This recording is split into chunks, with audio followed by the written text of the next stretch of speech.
I'm leaving, I exclaimed. Fine, and don't come back, my wife answered.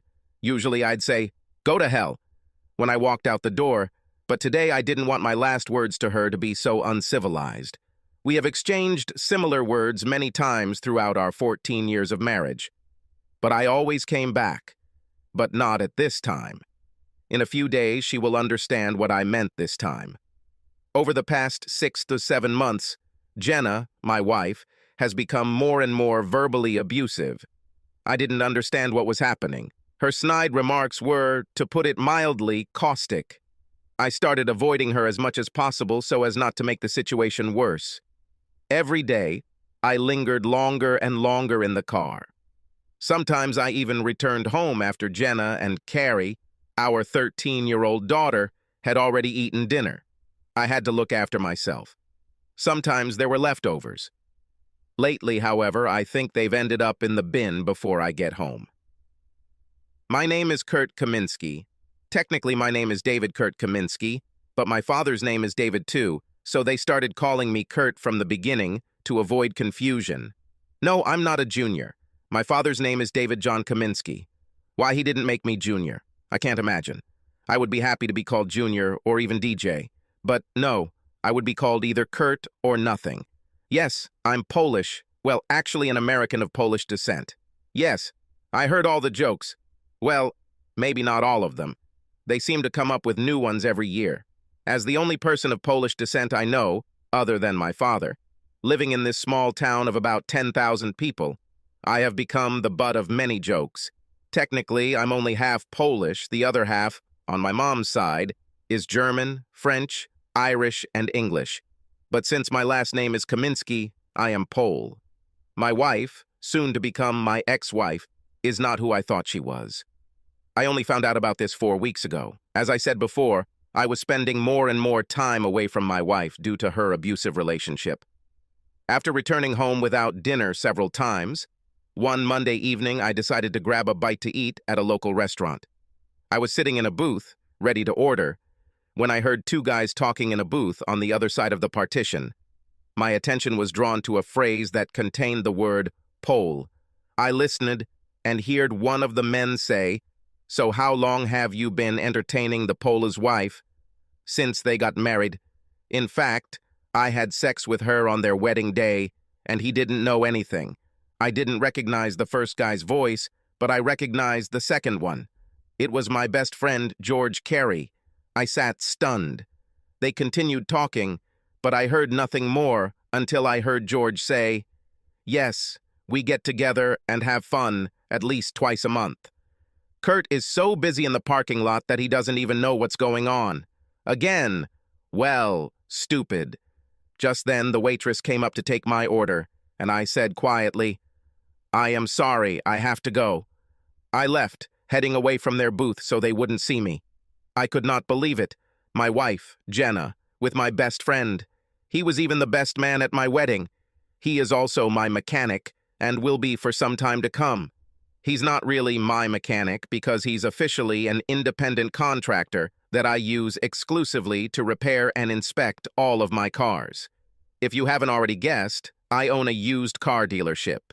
Yes, I'm a used car salesman. I also heard all these jokes and insults. However, my business is very good. People know they will get a great car at a good price. They also know that I am responsible for my cars. If problems arise, I take care of them. George has always been a good mechanic, and I keep him busy and pay him well. I wanted to hire him, but he said that won't respect himself if he has a Pole as a boss. He said it jokingly, but I knew he was serious. Regardless, I hired him as my independent mechanic contractor. Although he was not very independent. In fact, I was his only source of income. This fact will be his death. I left the restaurant and drove around the neighborhood. Could this be true? I asked myself. Or he just pouted. They could have hired a private detective, but if what he said was true, then they only met twice a month. This may turn out to be a waste of money. But what I could do was check her phone and email. This is exactly what I decided to do. I returned home and Jenna was as out of sorts as ever. This suited me. I didn't want to talk to her until I found out the truth. After she went to sleep on her side of the bed, I got up and checked her email. There was nothing suspicious there. Her phone was password protected, but it didn't take me long to determine that our daughter's date of birth was the code. I saw a few messages that could have been taken the wrong way, but none from George. His name was on her contact list, but then again, he was my best friend, so it wasn't unusual. Maybe he was just talking out of his ass, I thought. However, her behavior lately has made me think that something must be happening to her. Maybe not with George, but with someone else. I went to bed and tossed and turned, trying to sleep. It happened sometime after 2:43 a.m., because that was the time the clock was on, the last time I looked at it. The next day at the car dealership, George came and joked about the polls. This wasn't uncommon for him. I usually just laughed a little and then let it die. Today, however, I lashed out at him. "George, what do you even know about Poland? I bet if I laid out a map of the world, you wouldn't even be able to point to it. You joke that all Poles are stupid, but I'm sure they could point out the U.S. and maybe even our state on a map. Why don't you get to work?" George looked at me and didn't know what to say. He knew that I was right. He could not indicate Poland if his life depended on it. George was never one of the book smarts. He was good-looking, he had street smarts. He knew a lot about engines, but he had never been a college student. I think that's why he hung out with me in high school. I helped him with his homework so that he could at least finish school. Now I've started to rethink my choice of friends. He made me think about choosing a wife. I went into my office, closed the door, and began to think about how I could get evidence of what might be happening. I couldn't stand up to both of them. They would just deny it. I needed proof. I called a private investigator in Santa Fe and told him my concerns. He said, "Given that this only happens twice a month, it would be too expensive to monitor them. You could install a beacon on your wife's phone. At least you'll know where her phone is whenever you check it. You can also install cameras in your home. But unless you buy really good cameras, and by good I mean expensive ones, they will most likely be found. Even with expensive cameras, if your wife is aware of her surroundings, she will probably notice something different. I think if I were you, I'd put a tracker on her phone and hope to catch them at a motel or something." I received his recommendation for a tracking program and told him I would send him a check for all his help. "I didn't do anything. You don't owe me anything," he said. "All the information I gave you could have been obtained on the internet." "Well, I asked you for an examination, and you provided me with good information, so expect a check in the mail. If you're ever in Silver City, stop by Kaminsky's parking lot and say hi. I don't usually go to this part of the state, but if I do, I'll look for you," he said, and I knew he was serious. Part of the reason I was successful in selling cars was because I made people feel valued. I learned early on that people need to feel that who they are and what they do matters. I looked at tracking software and decided I could at least do this. Then he looked at the camera and felt that he was right. He saved me money, time, and the hassle of purchasing cameras, which I had no doubt Jenna would notice. That night, after everyone had gone to bed, I got up and downloaded the tracking app on her phone and synced it with my phone. It will work in the background, without her knowledge. That night, I slept more peacefully. The next day at work, I checked the app periodically. She worked part-time in the university bookstore. She only worked 15 to 20 hours a week. She called the money she received mad money and spent it on whatever she wanted, usually going to the salon. Later I checked and she was at the grocery store. Later still, she was home. George was home most of the day, but when Jenna was home, he was at work, so at least that day I was sure nothing had happened. That evening, I decided to try to be more polite to my wife and daughter. When I asked if they wanted to go to Reveal to eat, my wife seemed to react a little better. Carrie, however, was a typical 13-year-old girl, unsure if she wanted to see her parents. I insisted, and she reluctantly went to the car. Dinner was pleasant. I didn't fail to mention George in the conversation, and Jenna looked away, but quickly changed the conversation when she saw me looking at her, which increased my suspicions. I would like to know if what George said is true. I needed to figure this out somehow. That evening, I didn't check her phone. I had no luck checking her calls or messages, so she either deleted them immediately or didn't make them at all. As I got into bed, I said to Jenna, "Thank you for coming to dinner today." "Thank you, Kurt. It was a pleasant surprise." She looked at me and said with her gaze, "You might be lucky today. It's been a while, and like I said, we haven't been getting along very well lately." Jenna finished her nightly preparations in the bathroom and lay in bed, cuddled up to me. I had mixed emotions about possible sex with her. If she cheated on me, did I want it? I decided that until I had proof, I would let her initiate and reciprocate. I wouldn't take the lead. In the end, we did have sex, but it was very vanilla sex. No need to go into details. Well, at least I had fun. For the rest of the week, I checked the location of her phone and didn't see anything unusual. On Saturday evening, when she was already asleep, I checked her phone for messages or calls, and again, found nothing. I was close to convincing myself that George was lying through his teeth, trying to impress some guy with his sexual exploits. This was not the first time I knew this since school. I went back to bed and tossed and turned again. My subconscious wouldn't let me sleep. It was 2 in the morning, and I was lying there staring at the ceiling, unable to sleep, so I got up and went downstairs to get something to drink. I hope this helps me sleep. I sat with a glass of Jack Daniels and a Coke in one hand and her phone in the other. Then I decided to check her phone again. I entered the password, my daughter's date of birth, and opened the phone to her homepage. And then it hit me like an electric shock.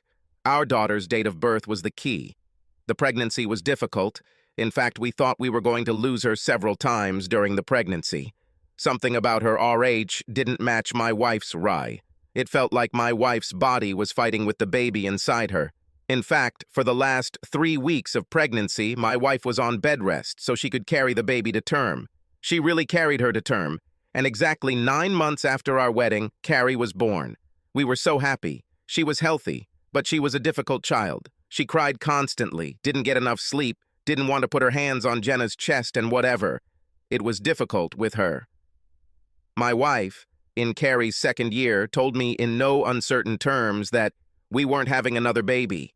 It depressed me, but honestly, the baby sucked all the joy out of our lives. I mentioned that she was born 9 months later.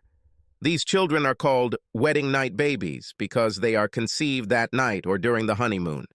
A light went on in my head. If what George said was true, then there was a strong possibility that Jenna was already pregnant before our wedding night. Jenna took the pills.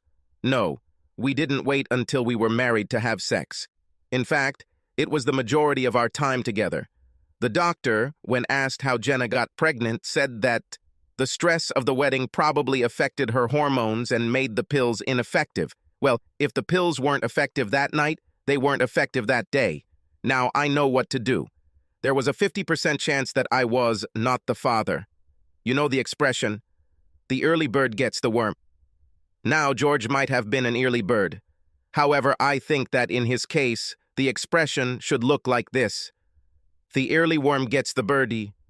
I got up from the couch and went to the bathroom. There he found some cotton swabs and went to Carrie's room. Now she was fast asleep. She finally switched to a good sleep schedule when she turned 4 years old. Up to this point, she had had a hard time. She lay there, snoring, with her mouth open. It was easy for me to take a Q-tip and run it along the inside of her cheek. She didn't even wake up. After placing this in a plastic Ziploc bag, I repeated the process for myself. If it turned out that Carrie was my biological daughter, it would still leave me with questions regarding Jenna's fidelity. If Carrie wasn't genetically mine, well, I'll think about it later. Sunday was housework day, and we each had our own responsibilities. I took my time with them to limit my exposure to Jenna or Carrie. I had a hard time containing my emotions, so I didn't want to give anything away. I was eager to find out the results of my suspicions, but at the same time, I doubted. This thought haunted me all day. Jenna asked me, "Is something bothering you, Kurt?" I needed to come up with something quickly, so I replied, "I want to buy a large number of cars at the next auction to fill my lot. This means money will be tight until I can make a few sales to make up for it." "Well, don't overexert us," she said. She always said we when talking about the business, which I guess was good because she felt it was ours. But in fact, when I opened the car park, I registered a company to limit my liability. We live in a religious society, and I didn't want anything I did in business to negatively impact my personal life. I think I'm going to pay off the credit cards and cancel all but one so our credit looks a lot better, I told her. This was a ploy to explain my plans to prevent any possibility that she might screw me over financially if and when she found out about my plans. Whatever you think needs to be done, she said dispassionately. This idea came to me in the blink of an eye. It's amazing how your mind can work if you let it. This would limit the possible consequences if what I expected turned out to be true. So, early Monday morning, I took my samples to Western New Mexico University and talked to someone in the science department. They referred me to the head of the department. He told me that they had a core program in cellular and molecular biology and that they would be happy to do it. I gave him some of my business cards and told him that he or anyone who worked on the samples would get 10% off the purchase. He seemed to appreciate it.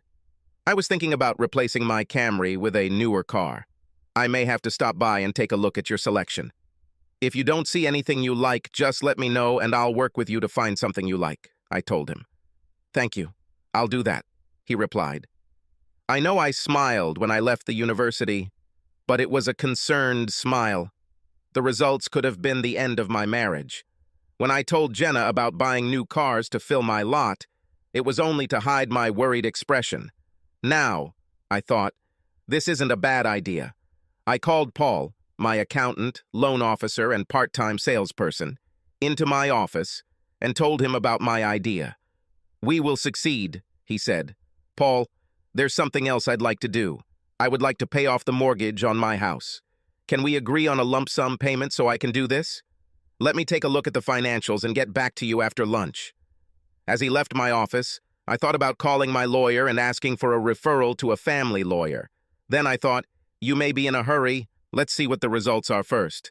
After all, I have yet to find any evidence that my wife was having an affair. After lunch, Paul showed me the spreadsheet and we discussed next steps for both of my plans. The next 2 days were some of the longest. I was on the verge of death while waiting for the DNA test results. Late on Wednesday evening, the head of the department called me. He was coming to us with the results and to look at the car. When he arrived, I directed him straight to my office. He looked at me, and the look on his face told me what the results were. Then he spoke and confirmed it. The two samples collected are not related to each other.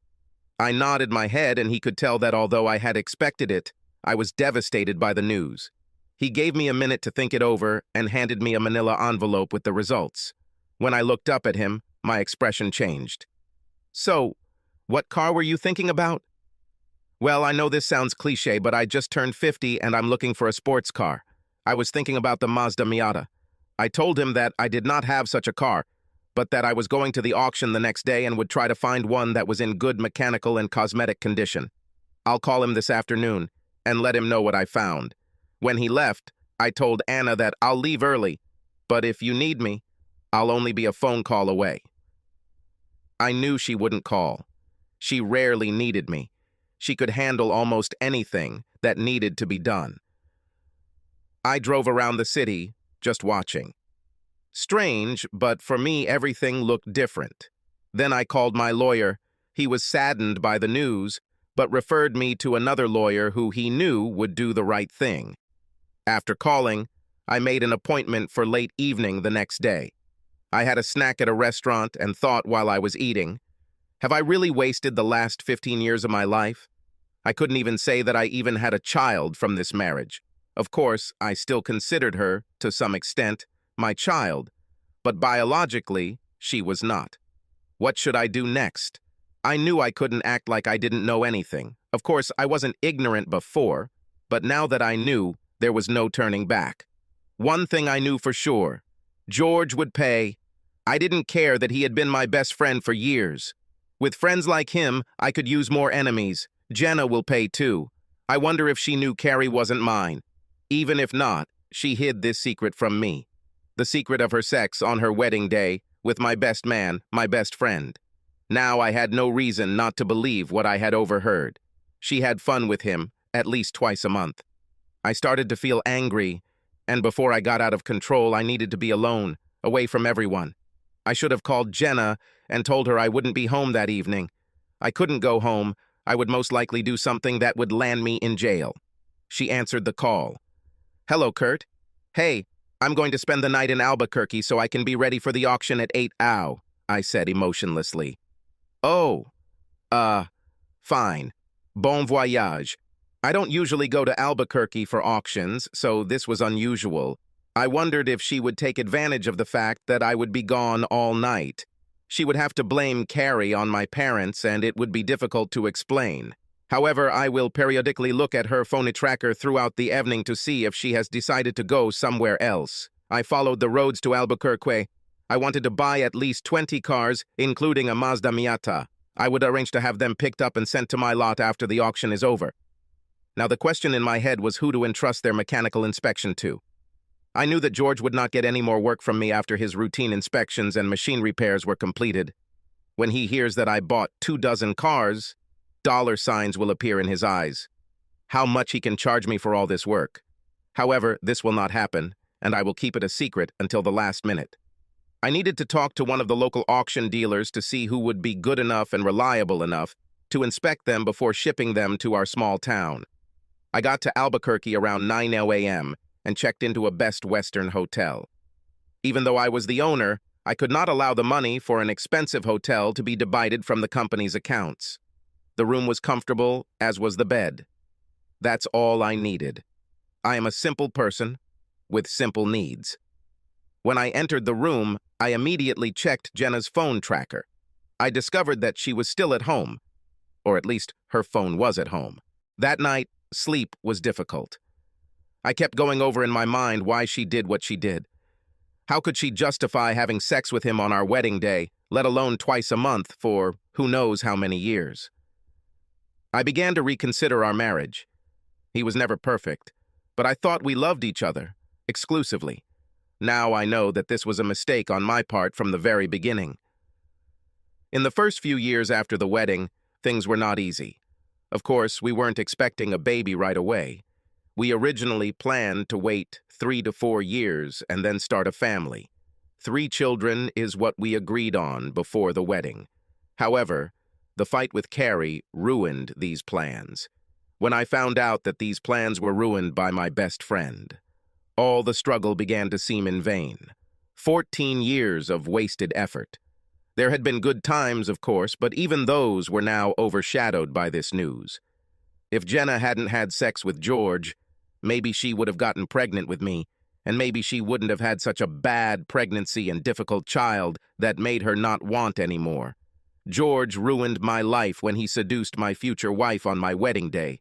Now he entertains her at least twice a month, and I'm sure that all the time he laughs at the ignorant Pole. He must pay, I thought to myself, lying down and trying to sleep. I was furious again. I needed to calm down, otherwise I wouldn't be able to sleep. I turned on the TV to some mindless comedy show. Laughter helped me calm down, and by 11 o'clock I was ready to fall asleep, looking forward to a long day. The auction went well. I got some great cars at great prices and got to know some dealers in the Albuquerque area. I didn't see any Miatas at auction, so I started asking other dealers. 2 of them had one each, one red, the other black. I asked them if they would be willing to make a deal once I found out what color my client preferred. Of course, each of them said. Just let me know what cars are on your lot, and we'll get it done. I should have come to this auction more often. Communication with other businessmen engaged in the same type of business inspired me to expand my business. Besides, it distracted me from my problems. In the afternoon, when I met with the lawyer, the news was not very good. I will lose half of all my property and will have to pay alimony and child support.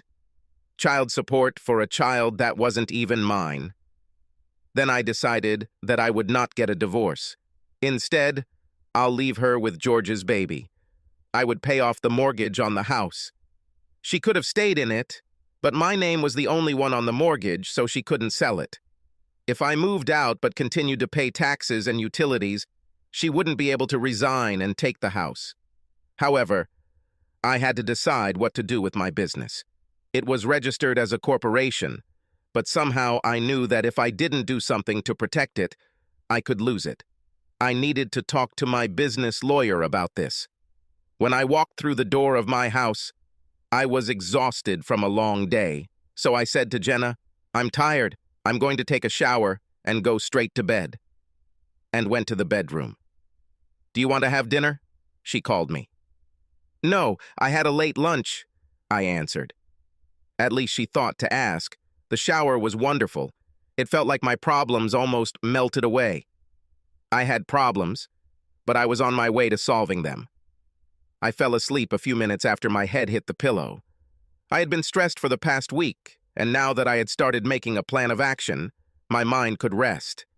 Waking up early and feeling refreshed, I headed to the office before Jenna and Carrie even woke up. I had things to do and even more plans. When my staff started arriving, they found me knee-deep in spreadsheets, financial reports, and sales forecasts. I told Paul that I had purchased 23 cars and that within a week we would close the deal on the car at the dealer in Albuquerque. I told Anna not to assign any more work to George, but to keep it a secret. She looked at me with a puzzled expression. "You are the boss." "Thank you, Anna. You are irreplaceable." At 9, I called my business lawyer and asked him what I should do. "Well, your business is registered, but there may still be a way she can force you to sell it to get half of its value. Have you thought about selling it beforehand?" "No. Do I need it? This will keep the business out of her hands," he said. "This business is my life. I can't get rid of it," I told him. "Okay, let me think a little and study the situation. I'll call you at the end of the week." This news was devastating. I have worked hard to build my business into what it is today. This is my child, unlike Carrie, I thought to myself. Now I was filled with rage again. Part of being a good business person is the ability to compartmentalize and multitask. I needed to put my personal problems aside and get back to business. First on my list was to call Doug, the department chair, who determined that what George said was true.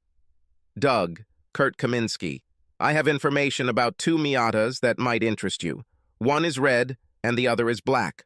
Are you still thinking about it?" "Yes, if the price is right," he said. "What color are you interested in? I'll bring it here so you can look at it, and then we'll discuss the numbers.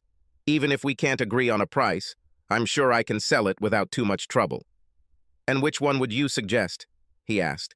"Each has its pros and cons. Fire red is a great statement color, but it fades faster. Black looks elegant, but in our climate it gets hot quickly. Let me ask, will this car be kept in a garage when you are not using it?" "Yes, I can do it. Then the red won't be exposed to the sun much, so fading won't be a problem. I'd go with this unless you think black is more your style." "Red sounds great. How soon can I see her? Is Monday or Tuesday suitable for you?" "Of course. Call me when you receive it." Fine. I hung up and called the dealer who had the red one to arrange a trade. He became interested in the BMW on my property. It had been there for 3 months. He would have had a better chance of selling it in a big city. By this time, George arrived. He had several cars that still needed to be repaired. Being an independent contractor, he could come and go as he pleased. And as long as the job was done, at the time I needed the car. I was fine with it. He overheard several salesmen talking about 23 cars that would soon appear in our warehouse. He looked into my office. "Hey, Kurt, when are these cars coming from the auction? I want to make sure I have a schedule to do this for you. The auction house will arrange for their delivery here." "It will be sometime at the end of next week or early next week," I told him. It was difficult for me to talk to him calmly, to this damn traitor. "Okay, I'll contact Anna and ask her to put me on the schedule," he said. I just chuckled to myself as he left. That weekend, I tried to keep my distance from Jenna. I worked in the yard and ran a lot of errands. Didn't even check her phone tracker. For me, it no longer mattered. I felt only contempt for her. The fact that I was raising someone else's child was unforgivable. On Monday, I was at the car show again. I called the dealer in Albuquerque and told him I would drive the Beamer over and pick up the Miata. He replied, "Great, we'll have a late lunch when you arrive." It was a good day for a trip, so I told Anna that I would be gone all day. "Hold the line," I told her. "Okay, boss," she replied. She truly was irreplaceable. I need to give her a raise, I told myself. The trip was pleasant, as was the lunch. The other owner made me feel welcome, and I felt like I had a new friend. On the way back, driving the Miata, I really enjoyed myself. The top was down and the wind was ruffling my hair. I decided that I would call another dealer and get a black car. I needed to live a little, and I won't be needing more than a two-seater anytime soon. I pulled into our driveway in a red sports car. Jenna looked out the window and must have said something to Carrie because they both came out to watch. "Honey, why do you need this car? You know we need something with a back seat for Carrie," she said condescendingly. "I just picked her up from Albuquerque for a client." "Thought you might want to ride it," I replied. "No, honey, I don't like small cars," Jenna said with slight contempt. "Carrie?" I said, motioning for my daughter to sit down. "No, Dad. I feel bad enough that they tease me because of my last name. I don't want to be seen driving around with a Polish used car salesman." She said it like only a teenager could say it. I was stunned, to say the least. Where did this disrespect come from? When I looked at Jenna, I realized that she was acting as if Carrie had done nothing wrong. Great. Now both women in my house are disrespectful to me. I know teenagers aren't supposed to be best buds with their parents, but the hurtful way she said it made me look at my entire family life as a sham. "Well, I'm going to go for another ride. I'll be back as soon as I can," I said, putting the car in reverse and driving away. I drove along the roads of Silver City and its environs, fired up. My marriage was rapidly deteriorating. When I finally pulled into the driveway at 9:30, I immediately went upstairs, hopped in the shower, and climbed into bed. When I didn't come down from my shower, Jenna got up and came into the room. The light from the corridor shone directly into my eyes. I squinted and closed them. "What? Are your feelings hurt because we didn't choose a sports car? Aren't you going to come down and spend time with your family? You are not only a Pole, you are also a child." Where did this attitude come from? I had to believe it came from George. She spent time with him, and his stripped-down attitude towards my roots rubbed off on her. Now she is passing it on to her daughter. It was her daughter, not mine. I guess I should get that into my head. I may have to support her, but she is not my daughter. It looks like you and your daughter would rather not have a Pole around, so you might as well just fuck off. I was furious, and her attitude wasn't helping her one bit. She'll regret ever treating me the way she does now. Needless to say, from then on, the Kaminsky house was quiet and cold. The next day I called Doug and he came to check out the Miata. He was delighted. We talked the numbers over and he was surprised at what a great price he got. $3,000 less than Kelley Blue Book. When he was about to leave, having filled out all the papers, he said, "My best friend is in charge of purchasing for the university, and we change 16 cars approximately every 2 years. I know it's not much, but could you talk to him? Always happy to do business, and you know I'll make a deal with them," I said. "I'll ask Jim to call you at the end of this week." "Thank you," I said. That's how I grew my business, by treating people right and letting them know I valued their referrals. On Wednesday, my lawyer called me. "Hey, Kurt, I think I have a solution to your potential problem. Could you come by this afternoon to discuss it with me?" Of course, I can't wait to start. The atmosphere in my house is becoming simply unbearable. At a meeting that day, I heard the plan and liked it. It will take about 2 weeks to implement, but if it works, it will be worth it. During these 2 weeks, I slowly moved personal belongings and tools from my home to an apartment in a nearby city. Also, during those 2 weeks, George was anxiously waiting for those 24 cars to arrive to do some work that he could bill me for. When he asked, I just put it off. This past weekend, I did some yard work, and when Jenna and Carrie weren't around, I cleaned out my closet and drawers. Jenna did laundry during the week so she could do what she wanted on the weekends. This was good for me because she didn't notice that my closet was empty. So this takes me back to that Monday night when I said to Jenna, "I'm leaving." She started being rude and disrespectful to me again, both as a Pole and as a used car salesman. In the past, I would go to a motel for a night or two, depending on how angry I was. On the Tuesday morning after this explosion, I arrived at the parking lot early and, as my employees were entering, I asked them to go to the conference room. I closed the door behind them. I had weekly meetings, so this was nothing unusual. I started the meeting. "Good morning. As you all know, the cars that I bought a couple of weeks ago arrived yesterday afternoon. All of them have already been checked and prepared, so they are ready for sale right now. We no longer use George to do any work here. If he asks you, tell him we decided to go in a different direction and leave it at that. You've all been amazing. You're like family, so it's hard for me to come to terms with what's next." I paused and wiped a tear from my eye. I sold the business. They all looked at me. There was surprise in their eyes.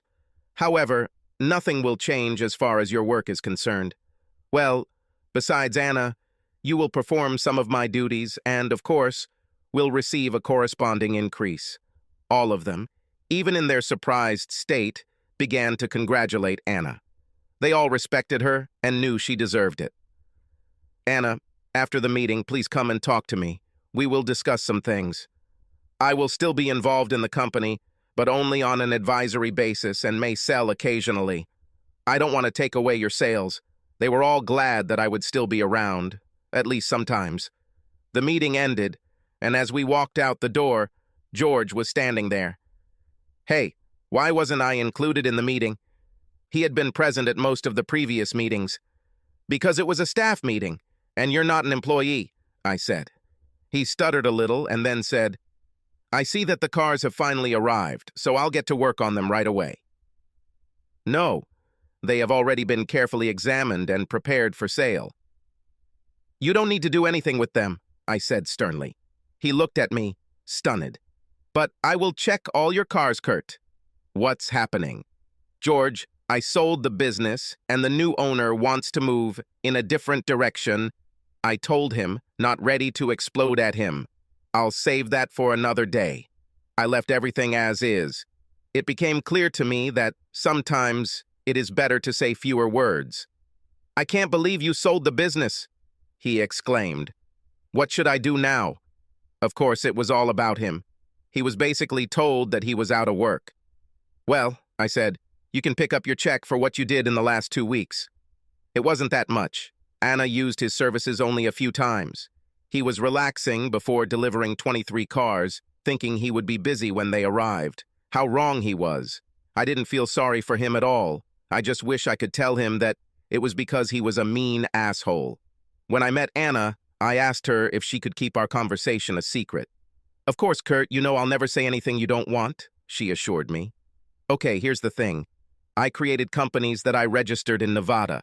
One of the companies buys this parking lot, the other buys that company. I am the sole owner of shares in both companies. At some point, I will divorce Jenna and make sure she doesn't get the business." "Why?" she asked. "I moved out of my house. Jenna doesn't know it yet, but I'm not going back. She had an affair with George. Actually, Carrie is not my daughter. I believe she is George's daughter. I don't even know if Jenna knows about this, let alone George. They'll soon find out. I'm not going to get a divorce, but I will continue to pay utilities and taxes for our house. This way she won't be able to say that I abandoned her and take everything I have. Just in case she files for divorce due to irreconcilable differences, I don't want her to be able to take over the business. That's why I agreed that the company would be bought twice. Let them try to figure out what's going on. The proceeds from the sale will be spent by the time she gets her divorce done. Plus, I make next to nothing from consulting and a few commissions from sales. Anna, you are able to cope with daily operations. I'll be available to call if you have any questions, but let me say that I trust you and I trust your judgment." The smile came back to her face when I told her about the new owner, but when she heard about Jenna and George, she looked like she was ready to shoot someone. This was a woman whom I truly admired and respected. I continued, "I have one more task for you, and then I will leave you. I need you to order a new sign and letterhead. We are changing the name of the business. This will further cement in George and Jenna's minds that the business has been sold to someone else. The new name of the business will be Helpless Car. I spelled the name, so I knew she had it right. She looked at me in bewilderment. Someday I'll tell you why I chose this name. Suffice it to say, it tells the whole story, I said. She still looked puzzled, but she trusted me enough to follow my instructions. With that, I left, saying a few words to everyone as I left. I got into my car, an Audi, and drove down the road towards Albuquerque. About 2 hours passed when I received a call. Caller ID told me it was Jenna. I didn't expect her to call before the end of the evening. This has happened many times before when I left. I'd go away for a day or two, she'd call, we'd talk, and I'd come back. Everything changed for a while, and then we became the same again. After a while, we would have a quarrel again, and the cycle would start all over again. I decided to answer the call, waiting to hear what nonsense she would spew this time. "Hello?" I said through the speakerphone in the car. "Kurt, what's going on?" she said somewhat hesitantly. "Nothing, just going to Albuquerque." "Why are you going there?" "To pick up the car," I said without emotion. So what I heard must not be true. So George must have called her. Figuratively speaking, call your mistress to find out what is happening with her husband. "I don't know," I said. "What did you hear?" "George called me and said that you sold the business." "Why would he call you?" I asked, perplexing her. She corrected herself. "He's your best friend. He wondered if I knew what was going on." Best friend, what a joke. I was a joke to him. The stupid Pole is helpless and does not know what is happening behind his back, with his own wife. Apparently, my family was embarrassed that I was a used car salesman, so yes, I sold the business. Now, you won't have to bear that stigma anymore. "Shouldn't we have talked about this first?" she said. I'm sure she was worried about how we would live now. "This is my company. I owned it before we got married, and I can sell it whenever I want. I just hope the new owner treats my former employees well." "So, did you get a good price for it?" Again, she was worried about how this would affect her standard of living. I didn't care. I just knew I needed to change jobs. I'll start looking after I take a few weeks off to relax. "What about a mortgage?" she asked. "Oh, I used the money to pay off the house. You don't have to worry about that. Now you just need to pay utilities and taxes." "What about food? What about gas? What about insurance?" she said, almost hysterical. "Oh, I guess I'm a stupid Pole. I didn't even think about them. Do you think you could take on more hours at your job?" Now she was excited. "When are you going to come back home? This is the moment of truth." "I won't come back," I said casually. "What?" "I told you that evening that I was leaving." "You told me not to come back, so I won't come back. Don't worry, I'll find a way to pay all the utilities so the power won't be turned off." "You can't do this, Kurt. You must go back." I heard the desperation in her voice. "No, I really don't want to," I said dispassionately. "Kurt, don't do this," she cried. "I did it already." "What about your daughter?" she asked, trying to tug at my heartstrings. "You mean Carrie, the girl who is ashamed of her last name and the fact that her old man is or was a used car salesman? Kurt, she's just a 13-year-old girl. You can't take this to heart." "Well, it doesn't matter anymore. I won't be back again, so none of you will be embarrassed of me." With these words, I hung up and turned off the phone. Let her think about it. I knew that now she was trying to call me back and would be angry that I wasn't answering the phone. After calming down from the phone call, I tried to enjoy the leisurely drive to Albuquerque. I could only assume that the next call she would make was to her lover to get more information and to let him know what I had said. When I got to my destination, I turned my phone back on and saw that I had 5 messages. I listened to them all, 3 from Jenna, 1 from George, and 1 from Anna. I immediately called Anna. "Hi, Anna. Sorry, my phone was turned off. I have had unwanted calls." "Yes, I know. Your wife and George called me to find out where you were. I told them you don't own this place anymore, so you don't come anymore. Hope everything is okay." "Great," I said. "If they give you too much trouble, tell them you're calling the police about phone harassment." I like it, she said. Kurt, you may feel like you don't have any family or friends anymore, but trust me, you don't. We are your family and always will be. Thank you, Anna. You know what to say. I hope your husband knows how lucky he is. Trust me, he knows. He constantly tells me about this. Never lose this. Don't take each other for granted. I'm not going to, she said. After hanging up, I wondered if I should call my cheating wife or this asshole. No, let them rage. I got out of the Audi and went into the parking lot office. The owner was waiting for me there. I have that Audi that I told you about. Would you like to discuss if we can make an exchange? Let's see, he said. He was impressed with the condition of the car, both inside and out, as well as under the hood. He looked at me. I can sell it in a week. Are you sure you want to make an exchange? I feel like I'm getting a better deal. You can reciprocate sometime in the future. I'm not here to make money. I'm here to get a sports car. Half an hour later, I was back on the road, top down, enjoying the ride. Now I had to decide where to go. North sounded good, so I headed to Santa Fe. Over the next 2 weeks, I traveled through northern New Mexico, Arizona, southern Utah, and Colorado. I wanted to be nearby in case Anna needed me to come back. I called her several times, and when it became clear that she had everything sorted out, I decided to head west. Of course, they kept calling me. At first they were annoyed, then apologetic, and finally there were notes of bitchiness in them. I listened, but I didn't care. When they called me and told me that the credit card had been canceled, I just laughed. When George called and said I was a terrible person for leaving Jenna and Carrie, I had to laugh even more. My lawyer actually sent me a message. Jenna called and threatened to file a stay-at-home order if I didn't contact her and come back. I called him back. Hello, this is Kurt. So, my wife called you with threats? I said. Yes, but I wouldn't worry. If you're still paying on the house, she'll have a hard time proving it. I can do something better for you, I said. I have a recording where I tell her I'm leaving, and she tells me not to come back. It's amazing. Send me a copy of it, he said. If she gives me any trouble, I'll take it to her lawyer. Let her lawyer try to force things. Thank you. I'll call you in a week to find out what's going on. I've traveled all over the Southwest. The Miata wasn't the most comfortable car, but it was fun. A lot of people looked at me. Even some of my tits flashed from bored, anxious, middle-aged women.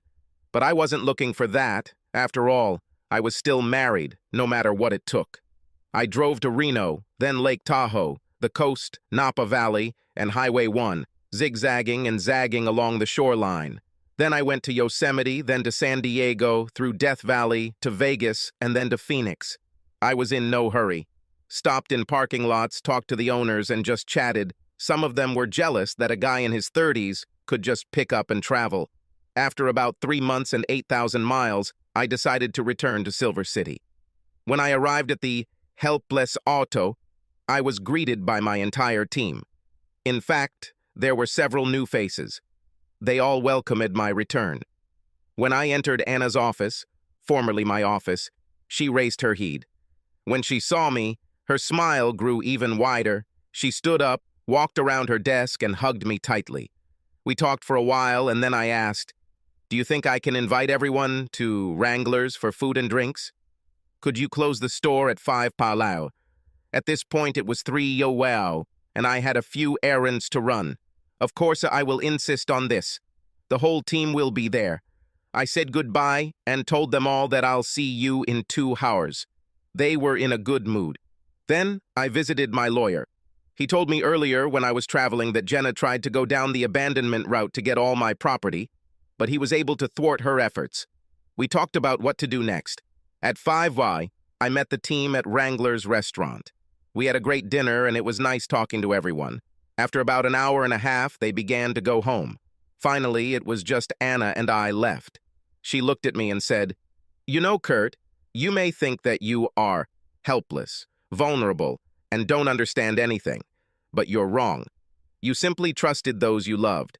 I looked at her. "So, you got it, right?" "Yes, it took me a while, but you said the new name would tell the whole story." This haunted me. until I realized it. You may be Polish, but all these jokes can never describe the real you. These jokes are an insult to you and your roots. Thank you, Anna. You are truly the main reason for my return. I had to see how you handle my responsibilities. Happy to say that you have not filled my shoes, but rather created a pair of your own.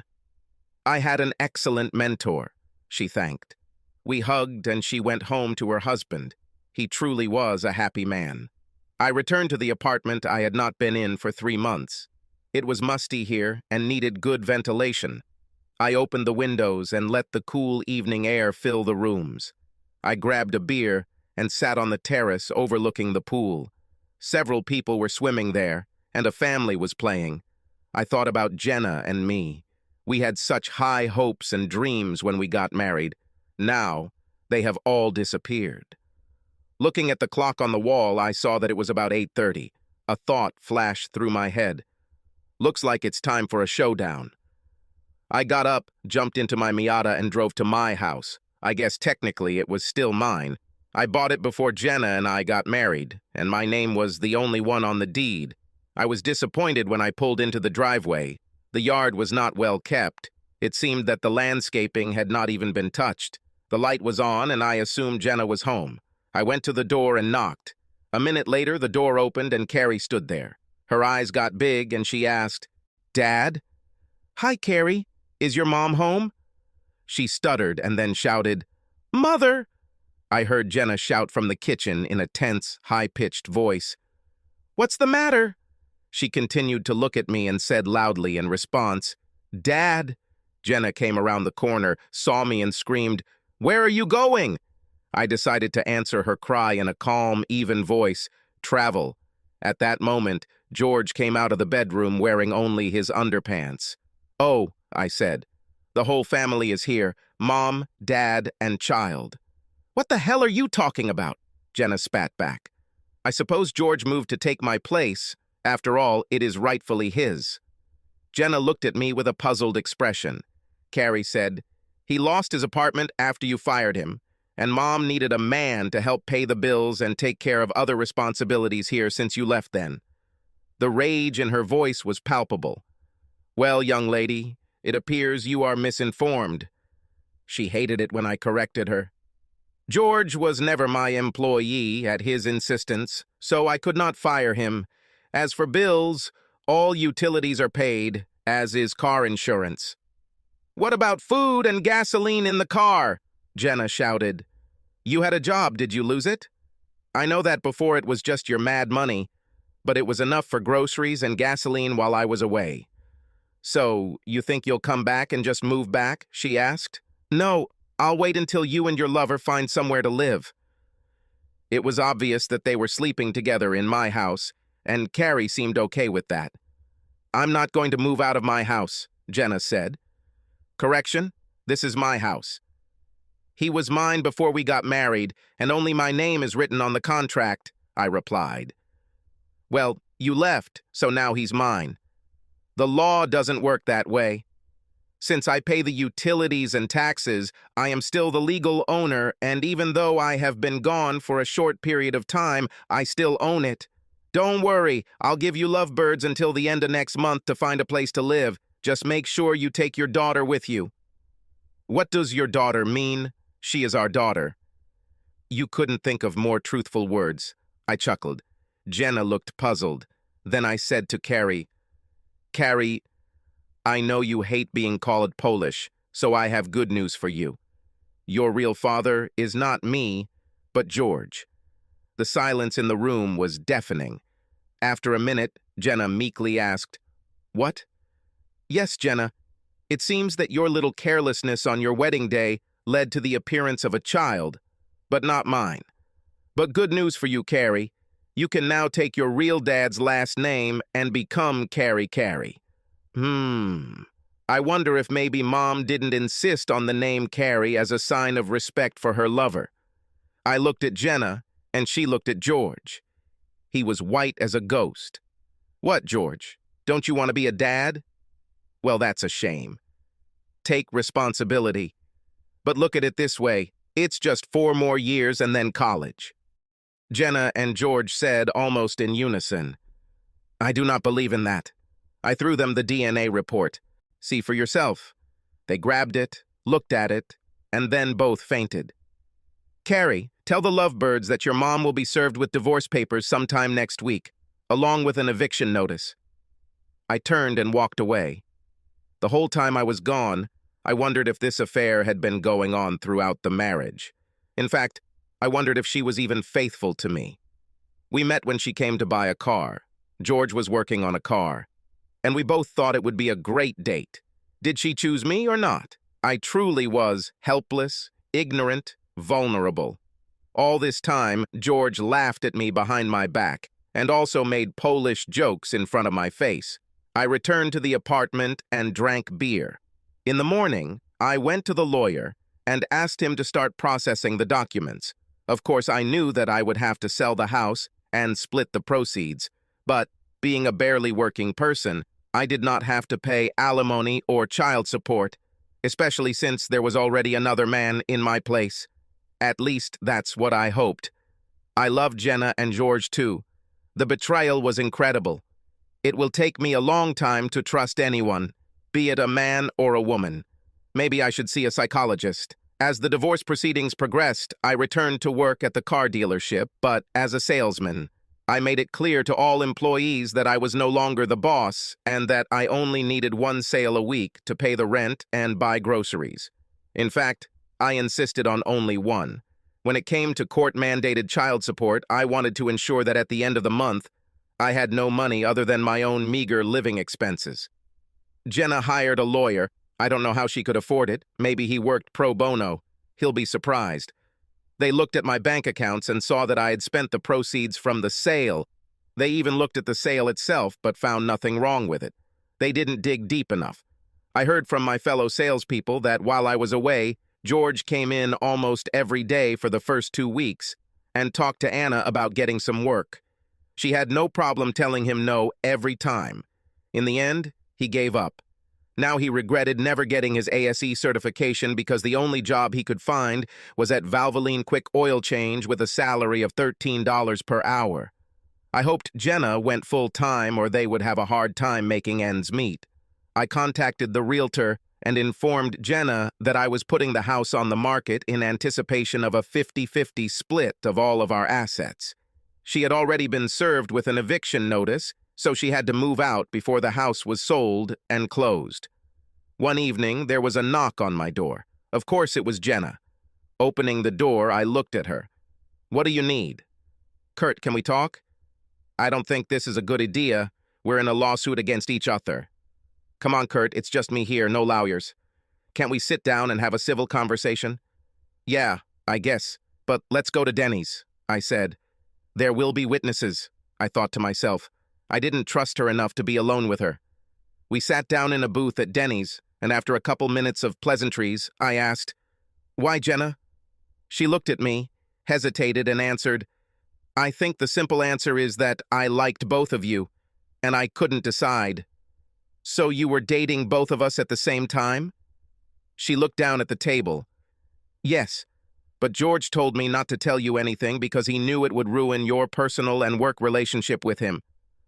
So when I asked you to marry me, why did you say yes? Because I loved you. What about George? I asked.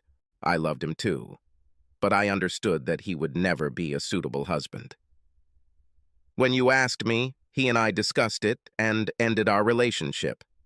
I wanted to focus on us and the preparations for our wedding.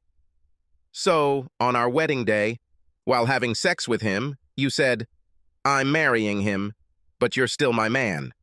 She started crying. Everything was wrong. Then what was it, Jenna? She hesitated and then said, I didn't want to lose him, and he didn't want to lose me. Well, now you have each other and your child. By the way, she did a great job with the name. I didn't even notice until I had time to think during the 3 months on the road. I didn't know Carrie wasn't yours. I really didn't. Then she looked at me and said, Kurt, I wanted to talk to you today to tell you that I still love you. It's nice to hear from you, Jenna, but I don't think you know what love is. I loved you more than anything in the world, and obviously you can't say the same. I loved you, but I can honestly say that I don't love you anymore. I loved you with all my heart, but now I feel only contempt for you. When I said this, she looked up at me and realized that our relationship was over.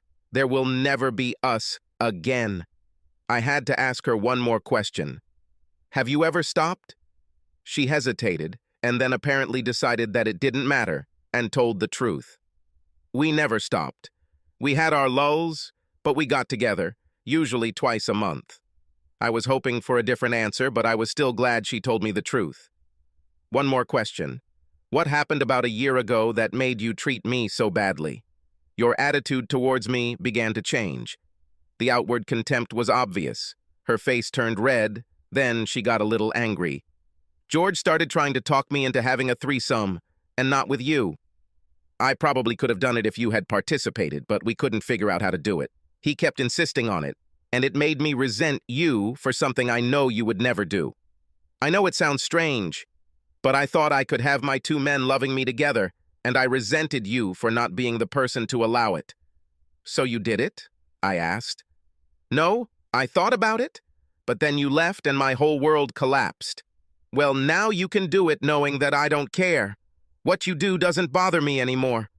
We both knew our time to talk was over, so I paid the bill and we walked to our cars. 4 months later, we stood before a judge and he declared us divorced. George was there too. As we were leaving the courthouse, Jenna said, "Maybe we can have a drink the old-fashioned way." Of course, I said. By this time, the animosity I felt towards the two of them had disappeared. Then I thought, this will be the last time I have to be with them. Now, they can be alone. Let the pigs live in their own filth. They deserve each other. Ha! Jenna will have to get used to a lower standard of living. Okay, maybe the animosity hasn't gone away. I may be Polish, but I am a respected person. Subscribe to our channel so that your second chaff doesn't cheat on you, and go ahead and listen to the next story, because this story is nothing compared to the next one. If you're under 18, don't even think about listening to the next one.